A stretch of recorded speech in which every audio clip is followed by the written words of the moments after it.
Este é um trabalho voluntário, sem fins lucrativos, que oferece livros gravados em MP3 para aqueles que não têm condições de ler livros impressos. Para ouvir este e outros livros gratuitamente na íntegra, acesse nosso canal e leia as instruções na aba Sobre. Este livro foi gravado para o uso exclusivo da pessoa com deficiência visual, não podendo ser comercializado de acordo com a Lei nº 9.610, de 19 de fevereiro de 1998. A física newtoniana.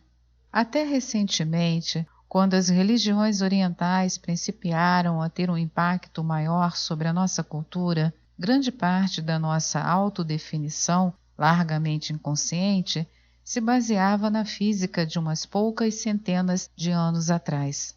Refiro-me aqui à nossa insistência em nos ver como objetos sólidos. Essa definição do universo como feito de objetos sólidos era advogada principalmente por Isaac Newton e seus colegas no fim do século XVII e no começo do século XVIII. A física newtoniana estendeu-se ao século XIX para descrever um universo composto de blocos fundamentais de construção denominados átomos. Acreditava-se que os átomos newtonianos se compunham de objetos sólidos, um núcleo de prótons e nêutrons, com elétrons girando em torno do núcleo de maneira muito parecida com a Terra viajando ao redor do Sol. A mecânica newtoniana descreveu com êxito os movimentos dos planetas, das máquinas mecânicas e dos fluidos em movimento contínuo. O enorme sucesso do modelo mecanístico levou os físicos do início do século XIX a acreditarem que o universo, com efeito, era um imenso sistema mecânico que funcionava de acordo com as leis do movimento de Newton, encaradas como as leis básicas da natureza, e considerava-se a mecânica newtoniana a teoria definitiva dos fenômenos naturais. Essas leis sustentavam firmemente as ideias do tempo e do espaço absolutos e dos fenômenos físicos rigorosamente causais da natureza. Tudo podia ser descrito objetivamente. Todas as reações físicas tinham uma causa física, como bolas que se chocam numa mesa de bilhar. Ainda não se conheciam as interações da energia e da matéria, como o rádio que toca música em respostas a ondas invisíveis. Nem ocorria a ninguém que o próprio experimentador influi nos resultados experimentais, não só em experiências psicológicas, mas também em experiências físicas, como os físicos conseguiram demonstrar depois. Essa maneira de ver as coisas era muito confortadora e ainda o é para aqueles que preferem ver o mundo sólido e em grande parte imutável, com conjuntos de regras muito claras e definidas governando o seu funcionamento. Grande parte da nossa vida de todos os dias ainda flui de acordo com a mecânica newtoniana. Pondo de lado os sistemas elétricos, nossos lares são, em grande extensão, newtonianos. Experimentamos nossos corpos de maneira mecânica. Definimos grande parte de nossa experiência em função do espaço tridimensional e do tempo linear absolutos. Todos possuímos relógios. Precisamos deles para continuar vivendo a nossa vida como a estruturamos, principalmente de modo linear. Quando corremos de um lado para o outro em nossa vida de todos os dias, num esforço para chegar sempre a tempo, é fácil nos ver como mecânicos e perder de vista a experiência humana mais profunda dentro de nós. Pergunte a qualquer pessoa de que é feito o universo, e ela muito provavelmente descreverá o modelo newtoniano do átomo, elétrons girando à volta de um núcleo de prótons e de nêutrons. Entretanto, se for levada à sua extensão literal, essa teoria nos coloca na posição um tanto ou quanto incômoda de pensar em nós como compostos de bolas minúsculas de ping-pong que rodopiam em volta uma das outras. A teoria de campo. No alvorecer do século XIX, descobriram-se novos fenômenos físicos que não podiam ser descritos pela física de Newton.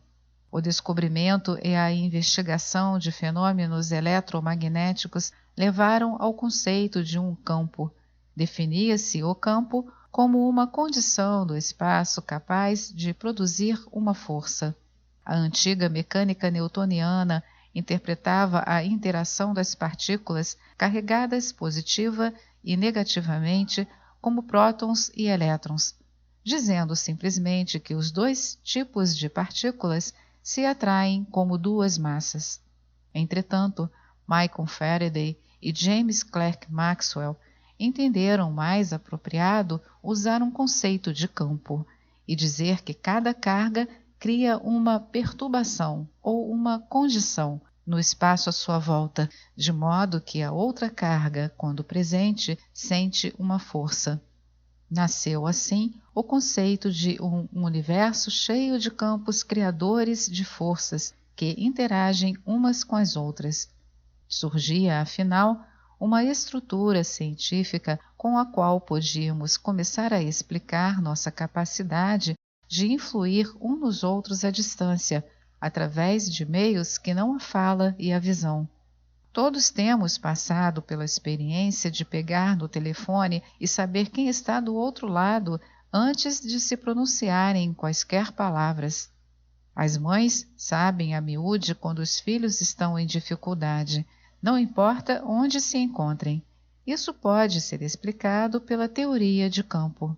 No período compreendido entre os últimos 15 e 20 anos, 100 anos antes dos físicos, quase todos estávamos começando a usar tais conceitos na descrição de nossas interações pessoais. Estamos começando a admitir que nós mesmos somos compostos de campos. Sentimos outra presença na sala sem ver nem ouvir ninguém.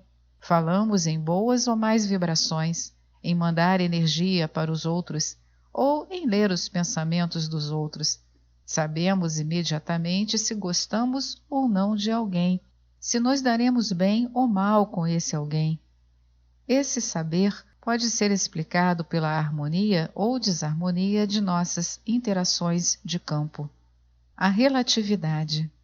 Em 1905, Albert Einstein publicou a sua teoria especial da relatividade e fez em pedaços todos os conceitos principais da maneira newtoniana de encarar o mundo. De acordo com a teoria da relatividade, o espaço não é tridimensional e o tempo não é uma entidade separada. Intimamente ligados entre si, formam ambos um contínuo tetradimensional, o espaço-tempo.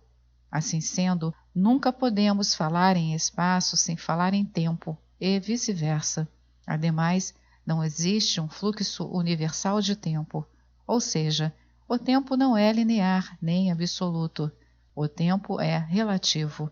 A saber, dois observadores ordenarão, diferentemente no tempo, uma série de eventos se moverem a velocidades diferentes em relação aos eventos observados. Por conseguinte, todas as mensurações que envolvem o espaço e o tempo perdem sua significação absoluta. Assim, o tempo como o espaço se tornam meros elementos para descrever fenômenos. Conforme a teoria da relatividade de Einstein, em determinadas condições, dois observadores poderão até ver dois eventos num tempo invertido. Isto é, para o observador 1, o evento A terá ocorrido antes do evento B, ao passo que para o observador 2, o evento B terá ocorrido antes do evento A. O tempo e o espaço são tão fundamentais para as nossas descrições dos fenômenos naturais e de nós mesmos, que sua modificação supõe uma modificação de toda a estrutura que usamos para descrever a natureza e a nós mesmos. Ainda não integramos essa parte da relatividade de Einstein em nossa vida pessoal. Quando temos uma visão psíquica de um amigo em dificuldade, a pique de cair de uma escada, por exemplo, anotamos a hora e telefonamos para o amigo, assim que podemos, para saber se ele está passando bem. Também queremos saber se a queda efetivamente se verificou, a fim de validar a nossa introvisão. Telefonamos e ficamos sabendo que o amigo não passou por nenhuma experiência desse gênero. Concluímos que nossa imaginação nos pregou uma peça e invalidamos a experiência. A isso chamamos reflexão newtoniana. Precisamos ponderar, todavia, que estamos experimentando um fenômeno que não pode ser explicado pela mecânica newtoniana, mas nós a usamos para validar a experiência supersensória. Em outras palavras, o que vimos foi uma experiência real. Como o tempo não é linear, ela já pode ter ocorrido, pode estar ocorrendo no momento em que a vemos, ou poderá ocorrer no futuro. Pode ser até uma ocorrência provável que nunca se manifestará. O fato de não haver acontecido no momento com o qual tentamos correlacioná-la não prova de maneira alguma que a introvisão a respeito da sua possibilidade estava errada. Se, todavia, na nossa introvisão do amigo, víssemos também um calendário e um relógio a indicar um tempo newtoniano, a introvisão incluiria essa informação sobre o contínuo espaço-tempo do evento. Seria mais fácil validá-la na realidade física newtoniana. Já é tempo de parar de invalidar a experiência que extrapola a maneira newtoniana de pensar e alargar a estrutura da realidade. Todos temos tido experiências de aceleração do tempo ou de perda da pista do tempo. Quando aprendemos a observar nossos estados de espírito, vemos que o nosso tempo pessoal varia com o nosso estado de espírito do momento e com as experiências que estamos tendo. Por exemplo, percebemos que o tempo é relativo quando vivemos um período muito longo, assustador, logo antes de nosso automóvel colidir com outro ou desviar-se dele na hora H. Esse tempo, medido pelo relógio, não passa de poucos segundos. Para nós, entretanto, ele parece ter-se desacelerado. O tempo experimentado não se mede pelo relógio, porque o relógio é um aparelho newtoniano destinado a medir o tempo linear definido pela mecânica de Newton. Nossa experiência existe fora do sistema newtoniano.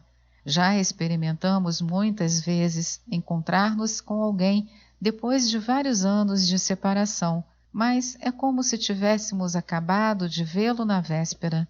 Na terapia de regressão, muitas pessoas experimentam eventos da infância como se estivessem ocorrendo no presente. Descobrimos também que nossa memória ordenou os eventos numa sequência diversa da ordenada por outra pessoa que experimentou os mesmos sucessos. Tente comparar as lembranças de infância com seus irmãos. A cultura americana nativa, que não tinha relógios para criar o tempo linear, dividia-o em dois aspectos, o agora e todos os outros tempos. Os aborígenes australianos também têm duas espécies de tempo, o que está passando e o tempo grande. O que acontece no tempo grande tem sequência, mas não pode ser datado. Com sua experiência de pôr à prova clarividentes, Lawrence Lesham definiu dois tempos, o tempo comum linear e o tempo clarividente. O tempo clarividente é a qualidade de tempo experimentada por clarividentes quando utilizam os seus talentos. Parece-se com o tempo grande. O que acontece tem sequência, mas só pode ser percebido do ponto de vista de ser ou experimentar o fluxo sequencial. Assim que o clarividente tenta interferir ativamente na sequência de eventos que está presenciando, é imediatamente atirado de volta ao tempo linear e não mais estará presenciando eventos fora da estrutura normal do aqui e agora. É mistério, então, que torne a concentrar a atenção do tempo clarividente. As regras que governam esse movimento da estrutura de um tempo para a estrutura de outro não são bem compreendidas. A maioria dos clarividentes será levada a ler determinada estrutura de tempo da vida ou da vida passada de uma pessoa de acordo com as necessidades dela. Alguns clarividentes limitam-se a focalizar a estrutura de tempo solicitada, seja ela qual for. O contínuo espaço-tempo de Einstein proclama que a aparente linearidade dos acontecimentos depende do observador. Todos estamos mais do que prontos para aceitar as vidas passadas como vidas físicas literais que aconteceram no passado num cenário físico igual a este. Nossas vidas passadas podem estar acontecendo neste exato momento num contínuo espaço-tempo diferente. Muitos de nós experimentamos tais vidas passadas e sentimos os seus efeitos como se elas tivessem ocorrido pouco tempo antes. Mas raro falamos no modo com que nossas vidas futuras influem na que estamos vivendo aqui e agora. Enquanto vivemos nossa vida agora, o mais provável é que estejamos reescrevendo nossa história pessoal, não só a passada, mas também a futura. Outra consequência importante da relatividade de Einstein é a compreensão de que matéria e energia são intercambiáveis. A massa nada mais é do que uma forma de energia. A matéria é simplesmente a energia desacelerada ou cristalizada. Nossos corpos são energia. Esta é mais uma edição do canal Livros Falados Voz Humana. Que o bem, o bom e o belo se multipliquem em benefício das criaturas.